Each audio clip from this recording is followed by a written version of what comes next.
Hello vous, j'espère que vous allez bien, c'est May et aujourd'hui on se retrouve pour l'update lecture du mois de juin que je filme le 7 juillet. Je suis en retard sur mon planning, comme vous le savez, je suis beaucoup occupée niveau personnel et travaux à la maison, donc j'ai pas beaucoup de temps pour filmer ou faire le montage des vidéos, donc je prends du retard, mais je n'oublie pas de vous faire les vidéos du mois. Donc c'est parti pour vous parler des lectures de ce mois-ci qui ont été plutôt légers.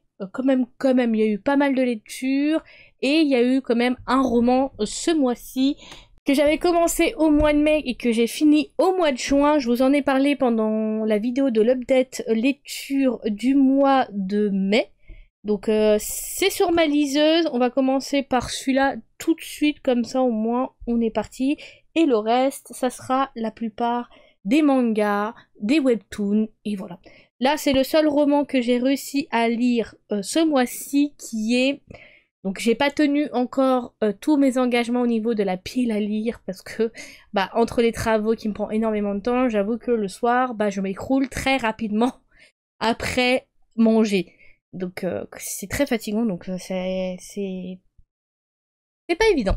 Du coup c'est le roman Comme toi de l'auteur Lisa Givel, auteur ou autrice, hein, je sais pas du tout, je crois que ça dit auteur mais on peut dire autrice aussi quand on parle d'une romancière.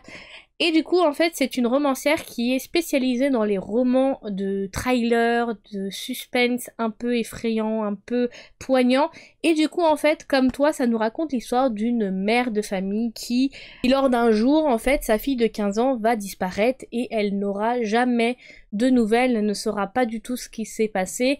10 ans plus tard, elle va essayer de refaire sa vie, elle va essayer de faire son deuil enfin de sa fille, même si elle n'y a jamais eu d'enquête, jamais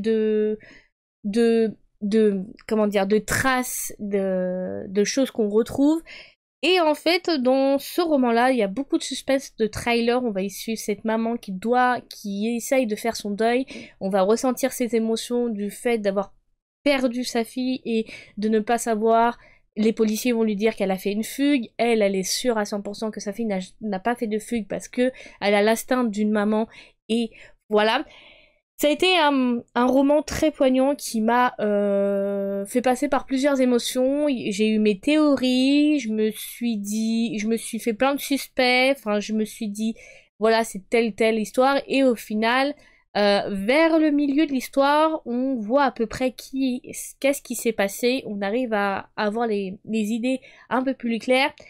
Et j'ai beaucoup apprécié, c'est un roman très suspense que j'ai pas pu lâcher de la journée où je l'ai lu. Je l'avais lu un dimanche et j'avais pris des coups de soleil parce que je l'avais lu dans mon jardin tranquillement posé, et en fait j'ai pas lâché du tout de l'après-midi, donc j'ai passé toute l'après-midi à lire sous le soleil, donc j'ai été à fond dans l'histoire, ça m'a remis les tripes et c'était une bonne conclusion. J'ai apprécié ce roman, je peux le conseiller si vous aimez les romans un peu suspense, qui parlent de faits divers, qui nous parlent de disparitions mystérieuses, d'une maman qui va essayer de faire son deuil, même si c'est vraiment très difficile, et que, en fait, tu ne pourras jamais vraiment faire ton deuil, parce que, voilà, en fait, tu n'apprends pas à faire ton deuil, tu vis avec. Donc, on y suit donc cette maman qui va passer 10 ans en souffrance totale, et 10 ans après, elle va décider qu'il est temps qu'elle fasse son deuil, qu'elle pense à ses enfants qui lui restent. Donc j'ai beaucoup adoré, ça a vraiment été un roman que j'ai fortement apprécié, et je pense peut-être relire des romans de cet auteur parce que j'ai bien aimé sa patte, son écriture. Voilà. C'est tout ce que j'ai à dire au niveau de ce roman que j'ai lu sur ma tablette, qui était fort sympathique. J'ai ensuite lu ce mois-ci le 4e tome du manga Windbreaker. J'ai adoré. On a la suite du combat qu'il y a entre deux clans rivaux. Chaque personnage a son histoire dedans, chacun a sa personnalité propre à lui. Moi, j'apprécie énormément chaque personnage parce qu'ils ont tous une personnalité à eux.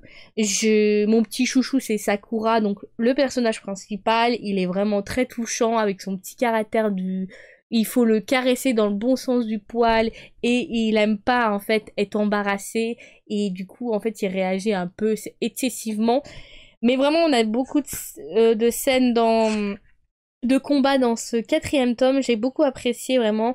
Tous les personnages qu'on y suit dans ce 4e tome sont très touchants parce que vraiment on peut comprendre pourquoi les personnes sont devenues comme ça, pourquoi ils pensent que la violence résout tout.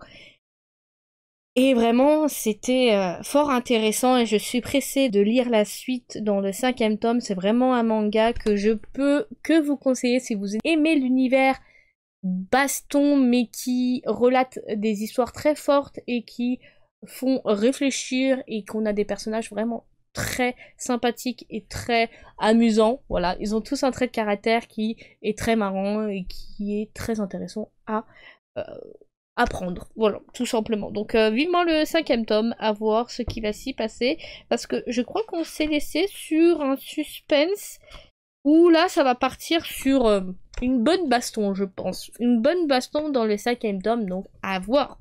Donc Windbreaker, c'est du mangaka Satoru Ni, et c'est édité par Pika Édition, et c'est un shonen, voilà, tout simplement. Et il y a un anime qui arrive pour cette année ou l'année prochaine, mais je sais qu'il y a eu l'annonce de l'adaptation du manga en anime. J'ai ensuite lu le dernier tome du manga Le chat de Yakuza, le 4e tome et le dernier. J'ai beaucoup apprécié du début à la fin. Au début, on y suit un ex-Yakuza, ou je sais pas trop en fait, je crois que c'est un ex-Yakuza qui va tomber sur un chat sous la pluie, abandonné dans un carton, et lui ça va le mettre hors de lui parce que il est très sensible aux animaux et il déteste vraiment les gens qui abandonnent les animaux, tout ça.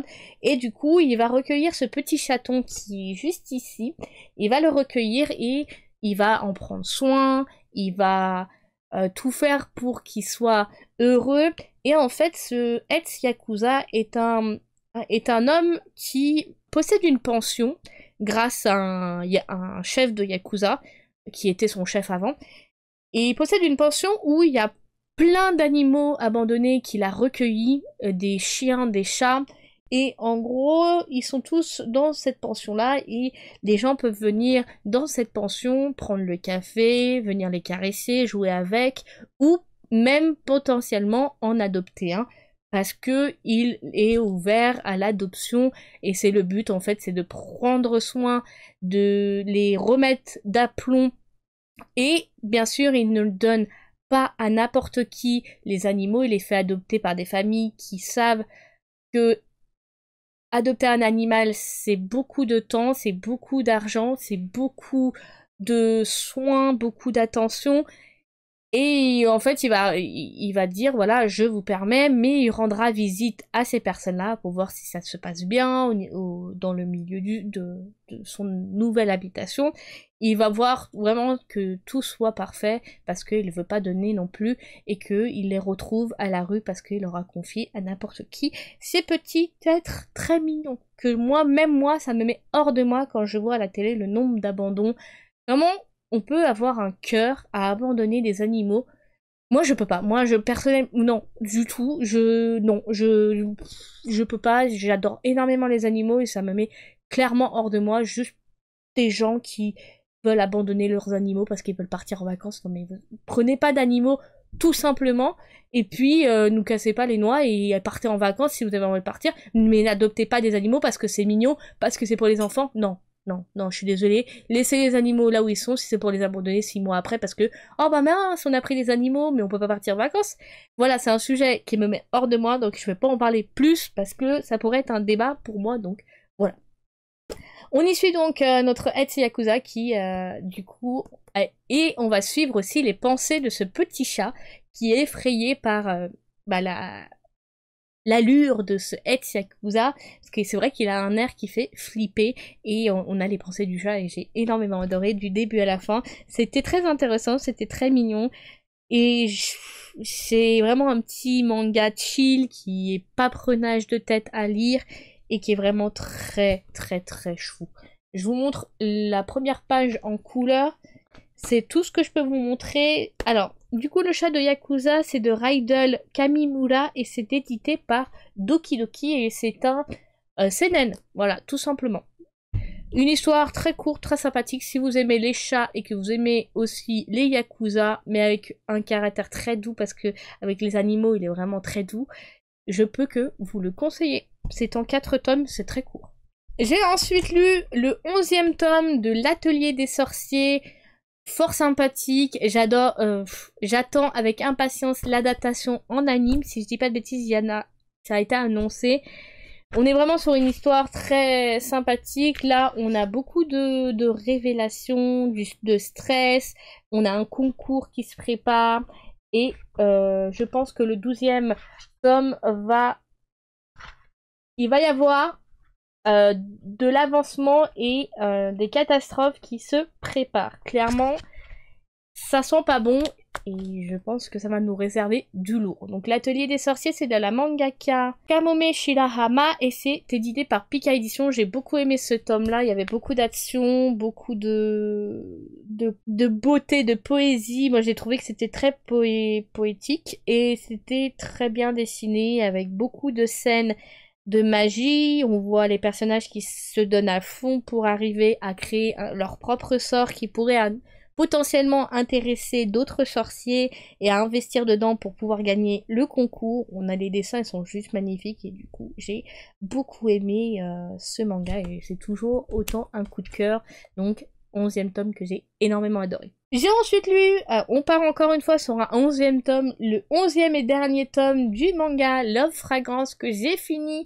C'était la conclusion de cette histoire de notre cher couple qui était mignon du début à la fin. Ils se sont rencontrés d'une manière très étrange. On a lui qui travaille en tant que parfumeur de savon. En fait, il crée des savons. Et en fait, il est attiré par toute odeur qui sent bon et il est attiré par l'odeur de notre chère jeune femme. C'est comme ça qu'ils se rencontrent. C'est très bizarre comme premier abord, mais après, petit à petit, ils vont apprendre à se connaître et créer des liens. Et du coup, j'ai suivi leur histoire du début à la fin et j'ai adoré cette conclusion qui nous fait aller sur un nouveau palier entre eux.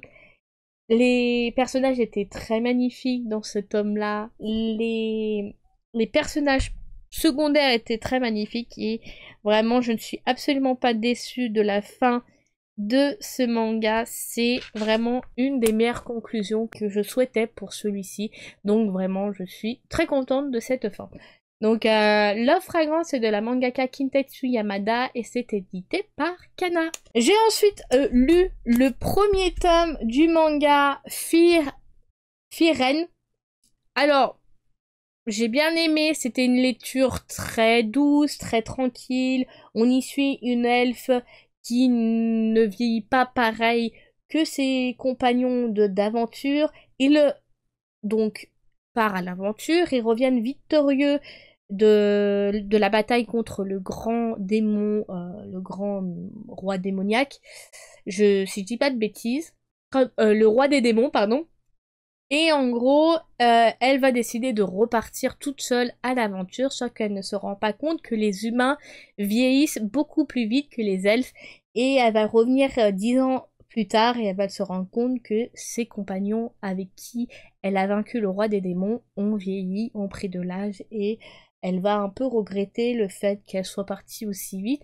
Et puis on va y suivre donc, du coup son aventure dans ce premier tome. C'était fort sympathique, j'ai pas eu le coup de cœur que j'ai pu avoir dans tous les mangas que je continue les séries. Donc je suis pas encore convaincue. Je vais attendre de lire le deuxième tome pour me décider si je vais continuer la série ou si je ne vais pas la continuer parce que vraiment il me faut ce petit coup de cœur pour pouvoir avoir envie de continuer à lire le manga. Alors voilà, je sais qu'il fait fureur, donc je vais peut-être m'attirer les foudres, mais encore une fois, chacun a ses goûts, chacun a son avis sur la question.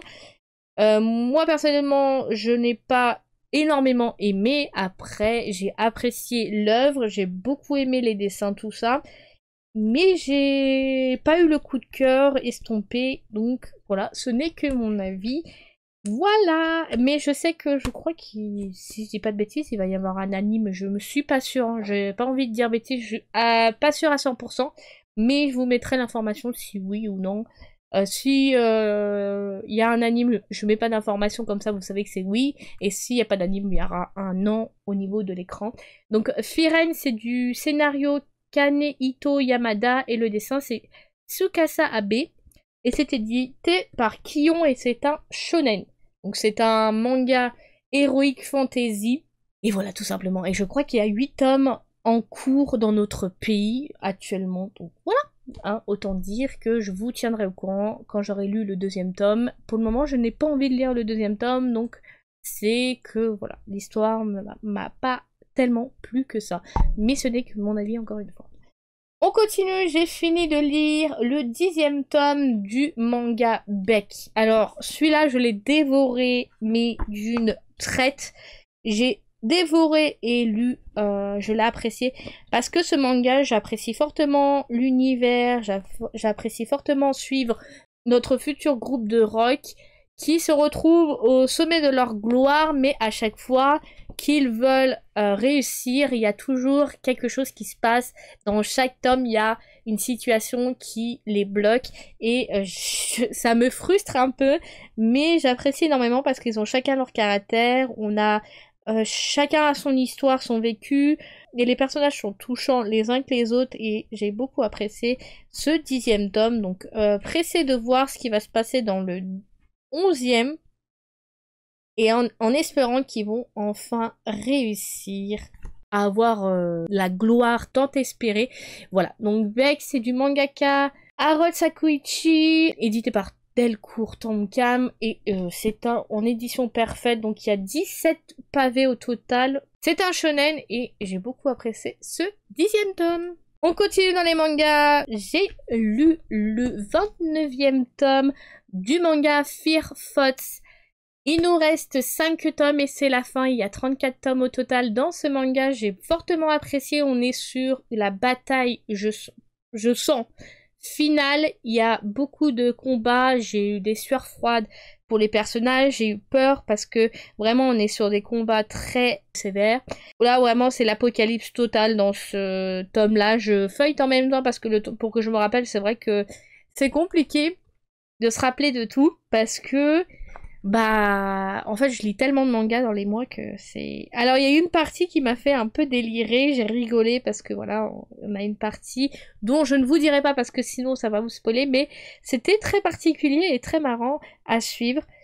On a du coup la bataille finale où on a les personnages qui doivent se battre. Donc j'ai beaucoup apprécié ce 29e tome, donc très pressé de découvrir le 30e tome pour voir ce qui va s'y passer encore. Je pense qu'il va y avoir beaucoup de batailles et que les batailles vont continuer jusqu'au 34e tome. Je vais y arriver. Du coup, Fear Thoughts, c'est du mangaka Atsushi Okubo et c'est édité par Kana. Voilà. Et la couverture se présente comme ceci. On continue avec les 2 derniers mangas en format petit, en format original, pardon, parce qu'après il y a 2 mangas en version grand format. J'ai lu les 2 premiers tomes du manga L'Éden des sorcières et ça a été un coup de cœur total. J'ai beaucoup aimé l'histoire véhiculée dans ce manga. Ça nous raconte l'histoire des humains qui ont détruit la nature et la nature du coup, tellement elle a été détruite par les humains, elle s'est... En gros, la faune et la flore, ils ont décidé de se cacher et de vivre cloîtrés hors de la vue des humains pour ne plus que les humains détruisent la nature. Ce qui peut être un peu un sujet d'actualité parce que c'est vrai que dans notre monde, on détruit un peu tout ce qui est forêt à force de pollution, de déforestation, de plein d'autres choses que je pourrais citer. Mais voilà, hein, du coup, j'ai beaucoup apprécié parce qu'on nous raconte l'histoire d'une apprentie sorcière qui vit reclus avec celle qui lui apprend à être sorcière.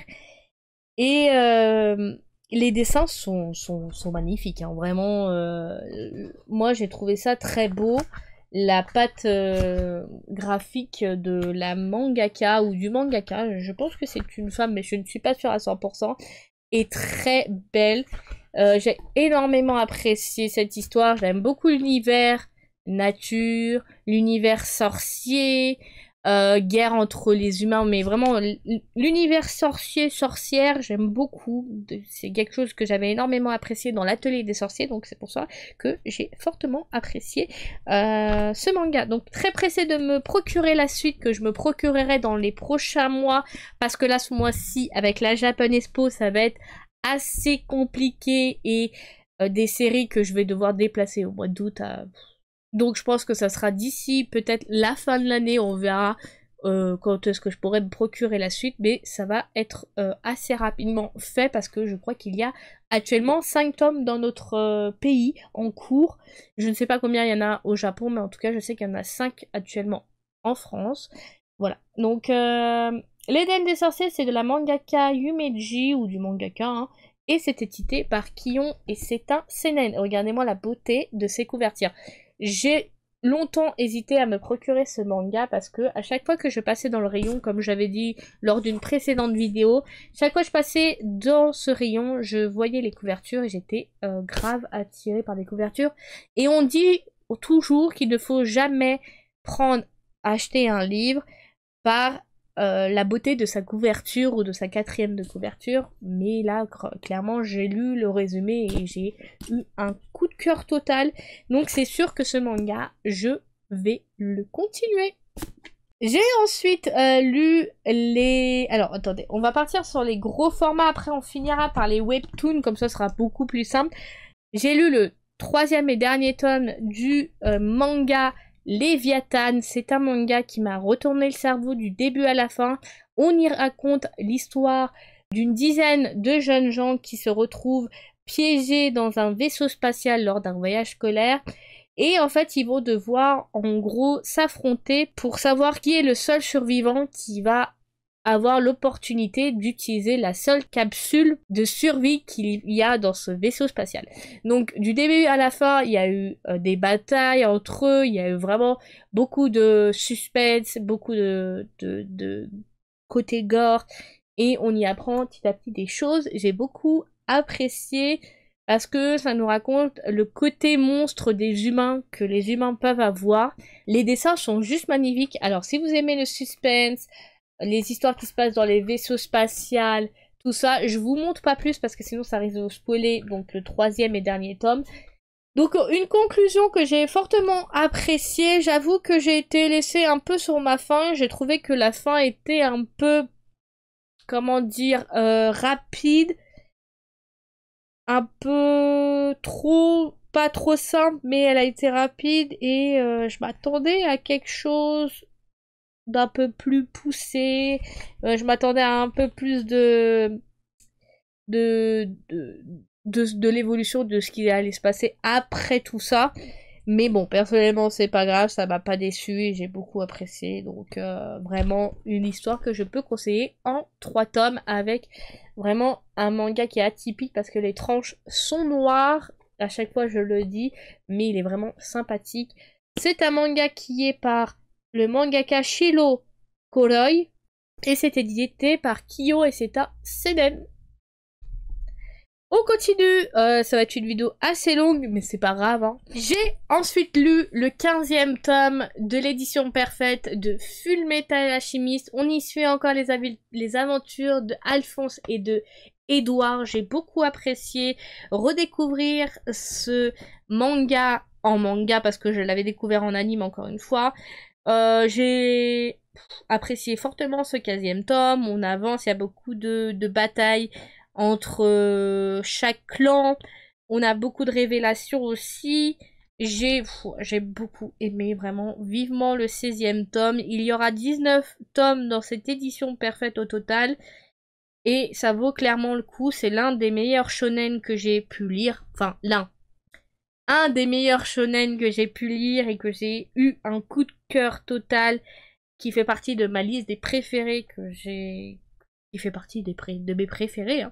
C'est un manga qui vaut le coup de connaître. Je pense que pas mal de gens le connaissent déjà. Mais encore beaucoup peut-être ne connaissent pas Fullmetal Alchemist. Et pourtant, il vaut clairement le coup. Donc 15e tome que j'ai fortement apprécié. Vivement le 16e. Et j'adore. Donc Fullmetal Alchemist, c'est de la mangaka Hiromu Arakawa. Et c'est édité par Kurokawa et la jaquette se présente comme ceci dans un magnifique bonhomme que les fans de Fullmetal Alchemist reconnaîtront. On va finir du coup par mes lectures webtoon de ce mois-ci. Il y en a 5 au total, pardon. Donc j'ai lu le 2e tome du webtoon Sa Majesté l'Idols. J'ai beaucoup apprécié ce tome-là. On y suit du coup les 2 personnages qui ont été interchangés, un dans le monde de l'époque et un dans le monde moderne. Et le problème, c'est que celui-là qui fait partie du monde de l'époque va se retrouver dans le monde moderne, mais le problème, c'est que celui-là qui était dans le monde moderne, c'est compliqué, hein, et était idols. Donc, il ne connaît pas ce que c'est le monde moderne. Il vivait à une époque où les téléphones, les portables, les adultes, ça n'existait pas. Ils étaient vraiment dans l'époque un peu Eido, mais je ne sais pas comment on dit en coréen, l'époque en Corée, de Johnson, je crois, Joseon, je suis pas sûre, hein, j'ai pas envie de vous dire bêtises, mais en gros, on y suit donc le voyage dans le temps, on y suit notre personnage principal qui va devoir, du coup, manager notre personnage qui vient de l'époque et qui va devoir apprendre tout depuis le début, il va tout falloir qu'il réapprenne. On a des scènes qui sont vraiment très marrantes, très loufoques et vraiment vivement la suite parce que j'ai beaucoup apprécié ce webtoon que je ne connaissais absolument pas, même sur des plateformes en ligne de lecture. Vraiment, ça vaut clairement le détour et je peux que vous le conseiller. C'est au prix de 8,95 €, donc c'est sympathique, c'est au format manga pour les webtoons et vraiment c'est formaté. C'est édité par Kai Addict et les auteurs c'est Jung Seung-kyu et Lim So-yeon. Voilà, tout simplement. Donc fortement apprécié et je continuerai ce webtoon pour rien au monde. Je continue avec, édité par le même éditeur, c'est le 2e tome de The Runaways. J'avais eu un réel coup de cœur quand j'avais lu le webtoon sur la plateforme Webtoon. Et du coup, bah, c'était sûr que j'allais me prendre la version papier, donc c'est chose faite. La voici, la voilà. Et j'ai fortement apprécié ce 2e tome. Je le redécouvre parce que j'avais déjà lu. J'ai tout lu, je suis à jour dans les chapitres sur l'application.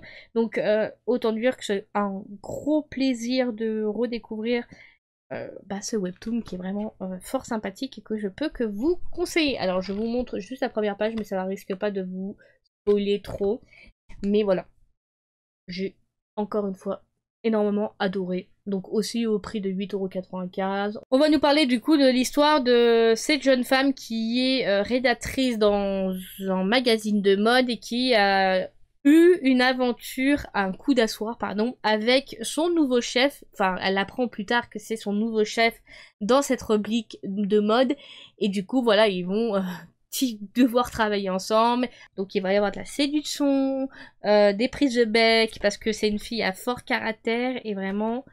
Elle est juste géniale et lui, il est un peu casse-pied, mais il est vraiment, il a un cœur tendre. Donc, c'est par les auteurs de Ilachel et Nokduk et c'est édité par Kay Addict, encore une fois. On continue, j'ai lu le 4e tome du webtoon The Dread of Seoul Station. C'est un webtoon qui est très ressemblant à Solo Leveling, que j'ai énormément apprécié à sa juste valeur, parce que c'est vrai que c'est un peu pareil, mais ça nous parle quand même d'une histoire différente, où on a un jeune homme qui s'est retrouvé dans un monde tout seul pendant des années, et il a vécu tout seul, il a dû apprendre la survie tout seul, et du coup il se retrouve à revenir dans le monde réel, je crois 400 ans après ou 4000 ans, je ne sais plus combien d'années, mais je crois que c'est des milliards d'années. Et il a un potentiel de combat juste hallucinant. J'ai stressé dans ce quatrième tome, mais c'était fort sympathique. Et vraiment, si vous aimez l'univers Solo Leveling, je peux que vous le conseiller parce qu'il y a beaucoup d'action, beaucoup de badass attitude. Et il est fort intéressant, vraiment. Donc si vous ne connaissez pas The Dread of Zeus Station, je peux que vous le conseiller. C'est édité par Kay Addicts et c'est des auteurs Liv Beer, Moon Son-ho et Jin Seul-wo. Ouh là là, c'est compliqué. Donc je vous montre juste la première page, voilà. Donc c'est un peu le genre vraiment survival, baston, potentiel de... Voilà, très bon potentiel. On continue, j'ai lu le premier volume du webtoon Jungle Juice. Je vous en avais parlé lors d'une précédente vidéo aussi sur ma chaîne. C'est un webtoon que j'avais découvert sur la plateforme Webtoon. J'ai eu un réel coup de cœur pour ce webtoon. Je suis très impatiente de redécouvrir le deuxième volume parce que j'étais à fond dans l'histoire de ce premier volume. J'ai adoré redécouvrir ce webtoon que j'avais fortement apprécié et du coup j'ai tellement re-apprécié l'histoire que j'ai été relire tous les chapitres sur l'application Webtoon. Donc vivement le deuxième volume qui devrait sortir au mois de juillet, mais je pense plutôt me le procurer au mois d'août parce que juillet va être fort en achat au niveau des collectors et des mangas. Donc je vais essayer de diviser en deux parce que ça fait un petit budget et que je compte partir quand même quelques jours en vacances. Donc il faut savoir se restreindre un petit peu au niveau de chaque endroit. Plus la Japan Expo, on n'en parle plus. Donc vraiment j'ai énormément apprécié. Et voilà, je ne peux que vous le conseiller. Ça nous raconte l'histoire du coup de Su-chan qui est un étudiant populaire qui mène une vie idéale, sauf qu'il cache un secret en fait. Un jour, il va utiliser un insecticide pour faire fuir une libellule de son appartement, sauf qu'en fait, il va plus tard se retrouver que son ADN va être mélangé à l'ADN de l'insecte et il va posséder des ailes de libellule. Donc il va cacher ce secret parce qu'il n'a pas envie qu'on le regarde comme un monstre. Donc en gros, on a une espèce d'insecticide qui apparaît dans le monde qui, du coup, transforme les gens avec des gènes d'insectes. Voilà. Donc tout simplement, c'est vraiment un webtoon que je peux conseiller. C'est assez particulier parce que voilà, on a quand même des humains qui se transforment en gènes d'insectes, mais vraiment, il vaut vraiment le coup parce qu'il y a beaucoup d'action, beaucoup d'autres choses. J'aime beaucoup le caractère de Su-chan parce qu'il est vraiment touchant. Il a une histoire très poignante à l'époque. Il cache ce secret parce qu'il a peur d'être rejeté, parce que voilà, il a déjà vécu le rejet. Et vraiment, je peux que... Vraiment, je vous le conseille. Si vous ne connaissez pas, je vous laisse courir, découvrir les premiers chapitres sur l'application Webtoon parce qu'il vaut clairement le détour. Donc Jungle Juice, c'est édité par Panini Toon et c'est par les auteurs Young Eun et Juder. Et on va finir avec le dernier webtoon que j'ai lu ce mois-ci, c'est le 10e volume de Solo Leveling. J'ai plus envie d'en parler parce que il était juste badass. J'ai énormément apprécié ce 10e volume. J'ai eu peur, mais clairement j'ai grave eu peur, mais c'était trop ouf, j'ai pas d'autres mots. Jinro, il est vraiment, il est parfait, il est vraiment badass, il est vraiment trop excellent et vraiment, oh là là, my god, il est beau, on va se l'avouer, il est très beau, il est, voilà, il est très beau et vraiment, l'histoire est vraiment sympathique, vraiment j'ai eu peur, mais... Il m'a fait passer par toutes les émotions ce 10e volume et j'attends avec impatience la suite. Mais ça nous a laissé sur un suspense de malade. J'aime pas ça, les suspens. Mais bon, on n'a pas le choix, on va attendre patiemment.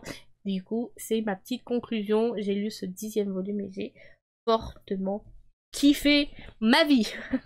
Donc voilà, c'est tout pour mes lectures du mois de juin. On se retrouve du coup le mois prochain pour mes lectures du mois de juillet. Alors vu que je vais partir quelques jours et que je fais des travaux en même temps, la vidéo peut-être sortira au mois d'août, mais soyez patients et indulgents avec moi-même. Je fais tout ça pendant mon temps libre. Donc, vous inquiétez pas, ça arrivera. Il y aura toujours des vidéos sur ma chaîne. Je vous souhaite du coup de bonnes vacances. J'espère que vous profiterez à fond de celle-ci. On se retrouve du coup très vite pour une prochaine vidéo. Prenez soin de vous. Profitez de votre famille, de vos amis pendant ces vacances-là. Et je vous dis à bientôt. C'était Maï. Bye tout le monde.